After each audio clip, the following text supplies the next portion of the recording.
Muy buenas noches, profesor. El día de hoy estamos unidos acá con mi grupo en el Meet.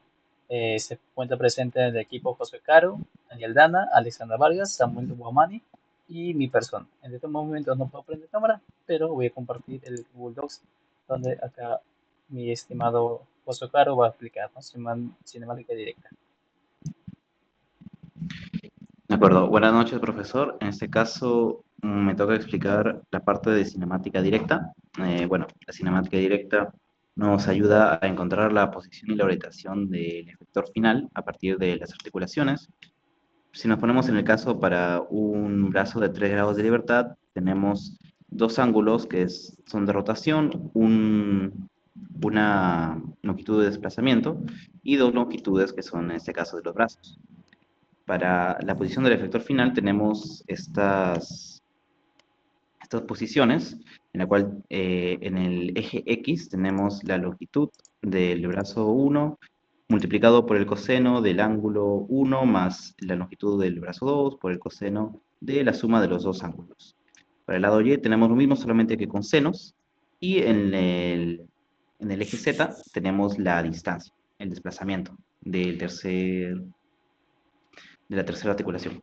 Ahora, tenemos dos métodos para calcularlo. En este caso, el método geométrico utiliza métodos trigonométricos. Sería esto, formular unos ejes en los cuales, de acuerdo a la traslación y a la posición que tiene cada brazo, se puede utilizar simplemente métodos geométricos para sacar sus posiciones y sus orientaciones. Y el segundo método es el método de matrices de transformación homogénea. En este caso se utiliza el modelo de Navier-Haseberg para obtener la posición de cada articulación y bueno, al final obtendremos posición y orientación. Más abajito hay un ejemplo de 4 grados de libertad. En la siguiente. Ya, en este caso, para 4 grados de libertad, tenemos tres ángulos rotacionales, un desplazamiento, dos longitudes, y bueno, en la posición final es prácticamente lo mismo que el método geométrico visto anteriormente de 3 grados de libertad. Lo único que para hallar la rotación final necesitaríamos sumar el total de los tres ángulos. Y bueno, en este caso el método de transformaciones geométricas, las matrices de transformación geométrica, bueno, para la primera matriz tenemos senos y cosenos para la parte de la orientación y después tenemos la longitud para la parte de la posición. Y en este caso utiliza una matriz de identidad, un 4x4. De ahí para la segunda, pues solamente se reemplaza senos y cosenos por por el segundo ángulo. Para el tercero, como solamente tenemos distancia y no se utiliza la orientación, la rotación, entonces solamente tenemos la distancia, que es la abajo, la siguiente. Para la tercera solamente necesitamos la distancia, entonces, bueno, es una matriz de identidad. Y para el cuarto, nuevamente utilizamos lo mismo, solamente que en este caso no se va a utilizar desplazamiento, sino solamente orientación. Y bueno, para el final la matriz total simplemente hacemos una multiplicación de matrices. Y así utilizaríamos la matriz de transformación homogénea en cinemática directa. Paso con mi compañera.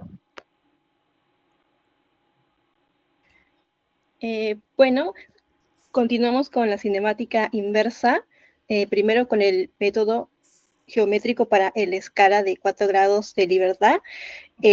Tenemos la longitud 1, que en este caso es un dato que es 225, y la longitud 2, que es 175. Utilizaremos tres coordenadas, la PX, PY y PZ, y utilizaremos tita 1, que es la orientación del primer brazo, tita 2, que es la orientación del segundo brazo, de 3, que es el eje vertical, y tita 4, que es el ajuste de la orientación final. El primer paso es calcular la distancia proyectada en el plano XY, donde se aplica la siguiente fórmula, que es raíz de px al cuadrado más py al cuadrado. Como nuestro siguiente paso, tenemos que calcular tita 2, que se aplica el teorema del coseno al triángulo formado por los eslabones utilizando la distancia. En este caso, la fórmula despejada sería distancia al cuadrado, que es igual a la longitud 1 al cuadrado, más la longitud 2 al cuadrado, más 2 veces la longitud 1 por la longitud 2, por el coseno de θ 2. Ahora, como el coseno no distingue entre codo arriba o codo abajo, también se calcula el seno, en la que aplicamos la siguiente fórmula, que sería más menos raíz de 1 menos coseno al cuadrado de θ 2. Y por último, calculamos el arcotangente de seno y coseno de θ 2 para devolver el ángulo en grados. Siguiente página. Ahora calculamos θ 1. Para ello usamos los ángulos intermedios, en este caso alfa y beta.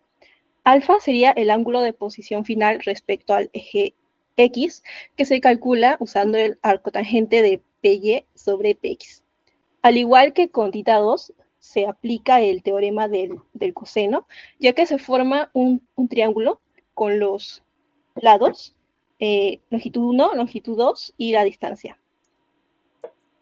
que sería la distancia al cuadrado más L1 al cuadrado menos L2 al cuadrado sobre 2 veces L1 por distancia. Y también calculamos el seno, que es más menos raíz de menos 1, no, raíz de 1 menos coseno al cuadrado de beta.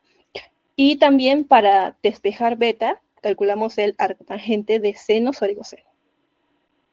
Y como último paso, tenemos que restar alfa menos beta, esto para corregir la orientación del primer eslabón. Ahora calculamos el eje vertical, que sería D3, que es igual a menos PZ.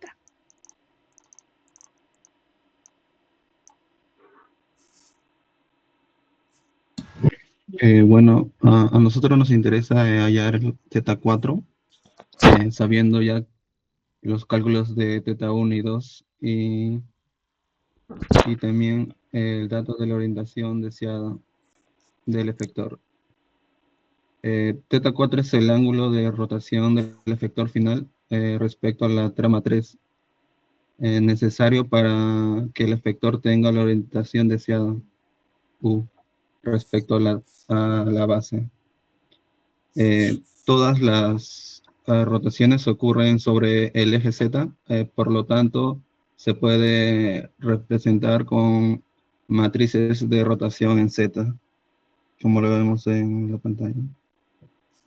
Entonces, la orientación del efector final se calcula así. R0 de la trama 0 a 4 es igual a R de la trama 0 a 1 por la rotación de la trama 1 a 2 por la rotación de la trama de 3 a 4. Y como cada rotación es sobre el mismo eje Z, se puede simplificar de esta forma, como lo observamos. Y de ahí extraemos que θ4 es igual a U menos θ1. También podemos obtener este mismo resultado. La rotación de la trama 3 a 4 es la rotación relativa entre la trama 3 y 4, R3 a 4. R0 a 3' es la transpuesta de la rotación hasta la trama 3. Y R0 a 4 es la rotación deseada total del efector. Y de aquí extraemos el ángulo θ4 desde la matriz y tenemos esta matriz de rotación R de 3 a 4. También la extraemos y nos da que θ4 es igual al cotangente de 2 de R3 de 2 a 1 y de R3 a 4 de 1 a 1. O también se puede expresar de U menos teta 1 más teta 2. Y vemos que es similar al anterior caso.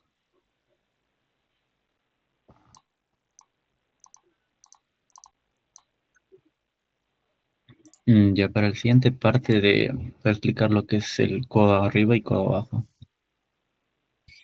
El codo arriba se encuentra orientado hacia arriba del eje del brazo principal del robot. Es decir, que el ángulo teta 2 es más pequeño, positivo y tiene una mayor convención, ¿no? El brazo se dobla hacia arriba como si levantara el codo, ¿no? El codo hacia abajo es el punto hacia abajo respecto del brazo principal. En este caso, teta 2 suele tomar el valor negativo o suplementario al de la otra solución, ¿no? El brazo se dobla hacia abajo como si bajáramos el codo. Y como explicó mi compañera anteriormente, las fórmulas para hallar el codo arriba y el codo abajo son invertidas, ¿no? En caso de teta 1 sería el valor de alfa menos beta, y en el caso de codo abajo sería lo invertido, ¿no? De teta 1 sería alfa más beta. En el caso de teta 2, la fórmula sería de arco tangente de seno sobre coseno, ¿no? Y en el caso de codo hacia abajo sería de teta 2, sería arco tangente de menos seno sobre coseno. Acá podemos ver que realizamos un gráfico donde se puede ver que una curva, la curva hacia arriba es el codo hacia arriba y la curva hacia abajo es el codo hacia abajo, ¿no? Y también usamos un código de MATLAB para poder graficarlo. También se realizó un ejemplo en MATLAB, poniendo tres coordenadas, ¿no? PX 300, PY0, PZ 100 y el último ah, de Z en 0 también. Y nos salieron los siguientes resultados, ¿no? El teta 1 de la solución 1 sería menos 35.43 grados, teta 2 sería 83.62 grados, d3 sería 100, teta 4 menos 48.19. Y esto fue trabajado con los eslabones de eslabón 1 de 225 y eslabón 2 de 135. El primer eslabón gira hacia arriba a la derecha, menos 35 grados, y el segundo se dobla hacia la izquierda en un ángulo de posición de 83 grados, ¿no? En la solución 2 también dan los mismos resultados, pero de manera invertida. Y comprobando esta solución de que los dos deben salir la misma respuesta, hicimos en la parte inferior de chequear solución, donde deben salir los dos en un ángulo de 300. A ver, un rato permítanme compartir, Renzo, para mostrar el código. Ahí nomás, muchachos, ya mucho tiempo. Me toca a mí. Buenas noches, profesor. El día de hoy voy a explicarle la última parte. Voy a mostrar MATLAB. En este caso estamos de acuerdo a sus requerimientos. Hemos desarrollado este código donde en la etapa 1 vamos a colocar la cinemática directa con el método MTH. A partir de los ángulos ingresados, obtuvemos la posición y la orientación de PXYZ y el DOM. Luego en la etapa 2 aplicamos cinemática inversa para hallar las dos soluciones de forma geométrica y la otra fue de forma con el MTH, donde en las dos primeras soluciones en el cinemática inversa, usando el método geométrico, obtuvimos esta solución, y en la segunda, que próximamente se usaría con la cinemática directa para poder obtener la posición final y pues corroborar que incluso saliendo otra solución, otros ángulos, pueden darte la misma posición, ¿no? En la etapa 3 hicimos la cinemática inversa, donde en la primera y la segunda nos dieron estos ángulos, y estos ángulos Lo transformamos nuevamente con cinemática didáctica para poder comprobar, ¿no? En este caso, en conclusión, las tres primeras soluciones, geométrica 1 y geométrica 2, elemento H1, producen la misma posición, Fx, Y, Z, y la cuarta, en este caso, nos dio una solución o una posición diferente, con al menos 197.26 milímetros de error, y por ello podemos concluir que el método geométrico nos da las dos soluciones reales de robot, plano codo arriba, codo abajo, y podemos igualmente corroborar que estos ángulos que se han colocado y estas posiciones corroboran con nuestro robot. En este caso, en la articulación tenemos θ1 13, θ2 26, el menos 50 J3 y θ4 0, ¿no? Y acá igualmente están obviamente corroboradas en este MATLAB. Así que eso sería todo, profesor. Muchísimas gracias por su atención. Hasta luego.